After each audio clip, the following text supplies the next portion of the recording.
আইন, বিচার ও সংসদ বিষয়ক এবং প্রবাসী কল্যাণ ও বৈদেশিক কর্মসংস্থান মন্ত্রণালয়ের উপদেষ্টা আসিফ নজরুল বলেছেন, আজ বিচার নিয়ে নানা প্রশ্ন আসছে। নিশ্চিত করে বলতে পারি, বিচার ব্যবস্থা পূর্ণ গতিতে চলছে। বিচার পূর্ণ মাত্রায় দৃশ্যমান আছে। আমি নিশ্চিতভাবে বিশ্বাস করি নির্বাচনের আগে ফ্যাসিস্টদের অবশ্যই বিচার হবে। তিনি বলেন, আমাদেরকে বিচার ব্যবস্থাটা গ্রহণযোগ্য করতে হবে। তাই আপনারা নিশ্চিত থাকেন, আপনাদের হতাশ হওয়ার কারণ নাই।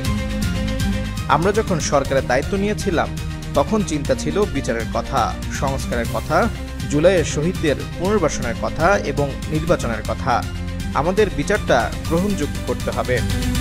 সোমবার রাজধানীর শাহবাগে জাতীয় জাদুঘর মিলনায়তনে 2024-এর জুলাইয়ে ছাত্র জনতার গণ অভ্যুত্থানের ঐতিহাসিক ঘটনাকে কেন্দ্র করে নির্মিত আরিফুর রহমান পরিচালিত তথ্যচিত্র শ্রাবণ বিদ্রোহ জুলাই আপরাইজিংয়ের প্রিমিয়ার শো উপলক্ষে আয়োজিত অনুষ্ঠানে এসব কথা বলেন আইন উপদেষ্টা আসিফ নজরুল। বলেন, শেখ হাসিনার ফ্যাসিস্ট দলের লোকজন হাজার হাজার কোটি টাকা নিয়ে বসে আছে এই বিচার প্রক্রিয়াকে ব্যাহত করতে।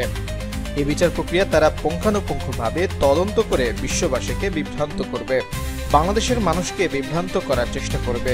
তাই আমরা সর্বোচ্চ মানের শ্রেষ্ঠ একটা বিচার করতে চাইছি। তিনি বলেন, আমার দৃঢ় বিশ্বাস বাংলাদেশের জুলাই কখনো ব্যাহত হবে না। অনেক কিছু বলতে পারছি না, শুধু বলবো আমাদের হতাশ হওয়ার কিছু নাই। আইন উপদেষ্টা বলেন, জুলাই আন্দোলনে একটা স্লোগানের কথা নিশ্চয়ই মনে আছে সবার। কথায় কথায় বাংলা ছাড়, বাংলা কি তোর বাপদাদার। এ দেশ বাংলাদেশ আমাদের সবার। জুলাই আসলে জুলাইয়ের কথা বেশি মনে পড়ে। চোখের সামনে ভেসে ওঠে ছোট ভাইয়ের লাশ নিয়ে দুই বোন মিছিল করছে। এপিসি থেকে ইয়ামিনের দেহটা ফেলে দিচ্ছে, তখনও সে মরে যায়নি। তাকে নিয়ে টানা হেঁচড়া করছে। একজন মা পানি বিলি করছে। মাদ্রাসার ছেলেরা লড়াই করছে। কিছু রিক্সা চালক ভাই সিটের উপরে দাঁড়িয়ে স্লোগান দিচ্ছে। আমার মনে হয় না বাংলাদেশের ইতিহাসে এমন কোনো মহাকাব্যিক ঘটনা ঘটেছে।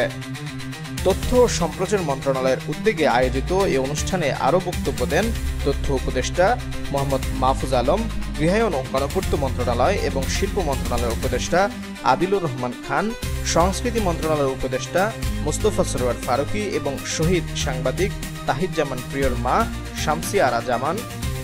অনুষ্ঠানে বাংলাদেশ সংবাদ সংস্থার ব্যবস্থাপনা পরিচালক ও প্রধান সম্পাদক মাহবুব মুর্শিদ সহ বিভিন্ন মন্ত্রণালয়ের বিভিন্ন পর্যায়ের কর্মকর্তারা উপস্থিত ছিলেন।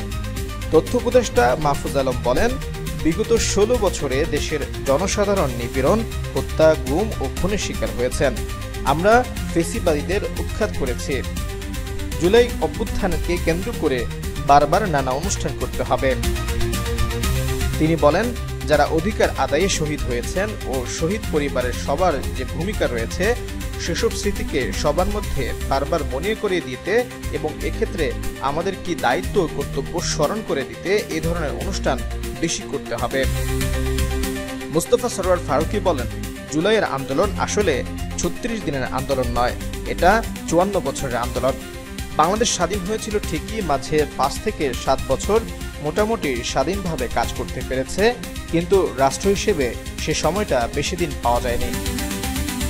শহীদ আবু সাইদের বাবা মোহাম্মদ মকবুল হোসেন বলেন, আমার ছেলে চলে গেছে, 1 বছর পূর্ণ হলো।